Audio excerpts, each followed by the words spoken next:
Well, I did not see this coming, I'll tell you that. This morning, Sony have removed Cyberpunk 2077 from the PlayStation Store. This means that arguably the biggest game of the year is no longer available to purchase on both PlayStation 4 or PlayStation 5 via Sony's digital storefront. If you've not been following the news this week, the launch of Cyberpunk 2077 last week has been disastrous on Sony systems. Compared to the PC version, Cyberpunk 2077 on a base PS4 looks like a completely different game. I think it was Digital Foundry who said that the base PS4 version of the game looks like a bad Switch port. That's how fuzzy the visuals are and how low the frame rate is. But for the game to be completely delisted from the PlayStation Store is an unprecedented move. I've never seen anything like this happen before. Sony have even set up a dedicated webpage just for processing Cyberpunk 2077 digital orders. This is absolutely wild.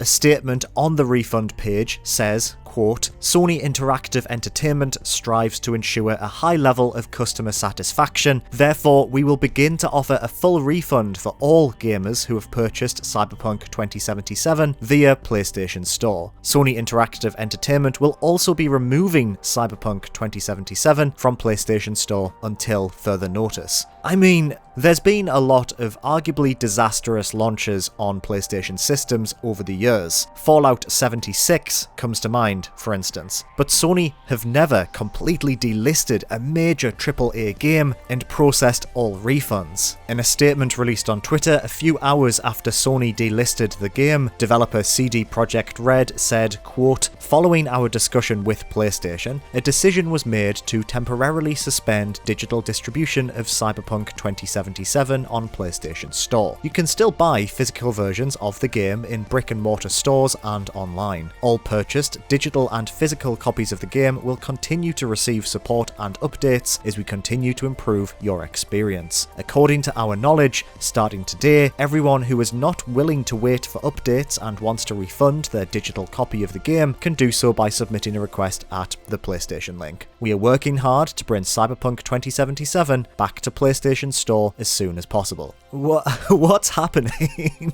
So Cyberpunk released on PlayStation 4 last week. Before launch, CD Projekt Red sent PC review copies to select publications who were allowed to review the game on high-end PCs. No base PlayStation 4 console footage was shown before launch. In fact, console review copies were not given to publications, including ourselves, until around launch, and this was clearly a tactical decision. The game got glowing reviews on PC, but we soon discovered that the base PlayStation 4 version was a buggy, broken mess. Pretty much unplayable. And it's not much better on the PlayStation 4 Pro either, which is kind of unacceptable considering this game was originally marketed to be a PlayStation 4 game. It's okay on PlayStation 5, it runs at a pretty solid 60 frames per second, but it does crash constantly and is mired with the same visual bugs that are present on other platforms, including PC. Rob, who's been reviewing the game since last week, has now hit a game-breaking bug at the 65-hour mark, which means he can no longer progress. I mean, it's not a good sign, is it? CD Projekt Red issued a statement earlier this week saying that they didn't pay enough attention to the base console versions of the game. You know, the versions that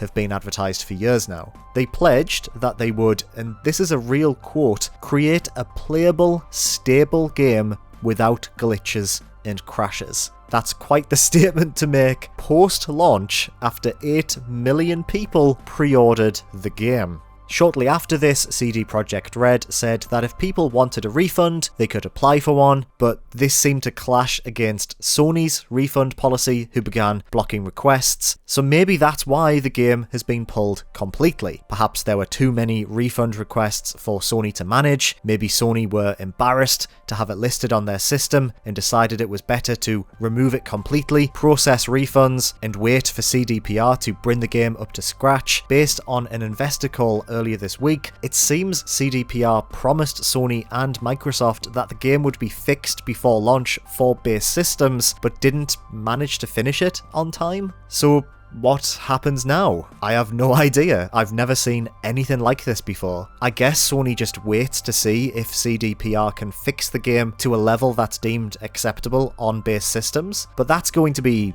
next year at the earliest now. It would be a miracle if this is fixed by January, and to not have this game available to buy digitally until January, February 2021, I mean, effectively, Sony have just delayed Cyberpunk 2077 after its launch. That's wild!